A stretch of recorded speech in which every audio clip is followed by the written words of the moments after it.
CPI Narayana గారు సనాతన ధర్మం అనేది క్రూరమైన ఫిలాసఫీ అని, దాన్ని సమర్థించే వారిని అరెస్ట్ చేయాలని, అందులో భాగంగానే ఇలా పవన్ కళ్యాణ్ గారిని కూడా అరెస్ట్ చేయాలని చెప్తున్నారు. అంటే నారాయణ గారు ఈ దేశంలో దాదాపు 100 కోట్ల మంది హిందువులు ఇలా సనాతన ధర్మాన్ని పాటిస్తున్నారు, గుళ్ళకు వెళ్తున్నారంటే వాళ్ళు కూడా సనాతన ధర్మాన్ని సమర్థిస్తున్నట్టే. మీ ఉద్దేశంలో పవన్ కళ్యాణ్ గారిని అరెస్ట్ చేసినట్టే ఈ 100 కోట్ల మందిని కూడా అరెస్ట్ చేయాలనేనా మీరు చెప్పేది? ఇదే సిపిఐ నారాయణ గారు చాలా పెద్ద మేధావని సమాజంలో చలామణి అవుతారు. మరి రాజ్యాంగంలో ఆర్టికల్ 25 ఎవరైనా ఏ మతాన్నైనా పాటించవచ్చు, బోధించవచ్చు, ఇతరులకు ఇబ్బంది లేనంత వరకు అని చెప్పింది. మరి మీరు చెప్పేది ఈ సనాతన ధర్మాన్ని సమర్థించే వాళ్ళని అరెస్ట్ చేయండి అని చెప్పేది ఎటువంటి సెక్యులరిజం అండి?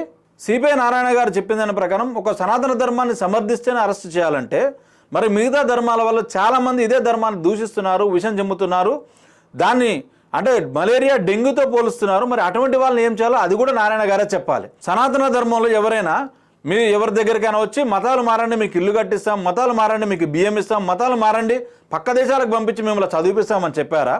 లేకపోతే సనాతన ధర్మంలో ఎవరైనా ప్రేమ పేరుతో పెళ్లిళ్ళు చేసుకుని వాళ్ళని తీసుకుపోయి ఉగ్రవాదంలో కలిపి బలవంతంగా మీరు ఉగ్రవాద చర్యలకు పాల్పడని, లేకపోతే మిమ్మల్ని చంపేస్తాం, లేదా మమ్మల్ని పెళ్లి చేసుకుని మాతో సంసారం చేసి 10 మంది పిల్లల్ని కనండి, లేకపోతే మిమ్మల్ని చంపేస్తాం అని ఎప్పుడైనా సనాతన ధర్మం చెప్పిందా? సిపిఐ నారాయణ గారు అసలు సెక్యులరిజం అంటే ఏంటో, ఆర్టికల్ 25 అంటే ఏంటో ఒకసారి చదువుకుంటే మంచిది.